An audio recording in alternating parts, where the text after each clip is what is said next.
एक घना जंगल था जहां सूरज की रोशनी तक नहीं पहुंचती थी। रात होते ही वहां अजीब अजीब सी आवाजें आने लगती थी। कभी सूखे पत्तों की सरसराहट, कभी दूर किसी जानवर की चीख और कभी किसी के हंसने की धीमी धीमी आवाज। कहा जाता है कि उस जंगल में एक रहस्यमय प्राणी घूमता है, स्पाइडर मंकी। उसका शरीर आधा बंदर और आधा मकड़ी जैसा है। उसकी लाल चमकती आंखें, लंबे हाथ, पैर और पेड़ से उल्टा लटकने की आदत ने उसे जंगल का सबसे डरावना जीव बना दिया है। लेकिन वह ऐसा हमेशा नहीं था।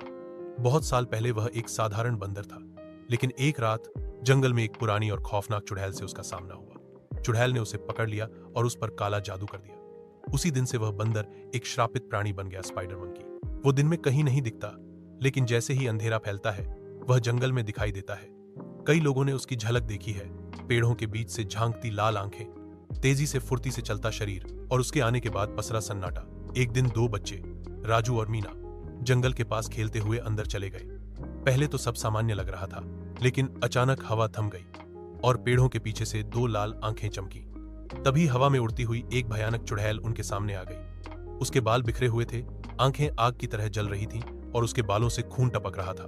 वो गर्जी, स्पाइडर मंकी मेरा है, ये जंगल मेरा है, यहाँ कोई नहीं बचेगा। मीना डर के मारे कांपने लगी, लेकिन राजू ने हिम्मत दिखाई। उसे याद आया कि उसके दादाजी ने उसे एक ताबी दिया था, एक पुराना चमकता हुआ ताबी जो बुरी शक्तियों से रक्षा करता था।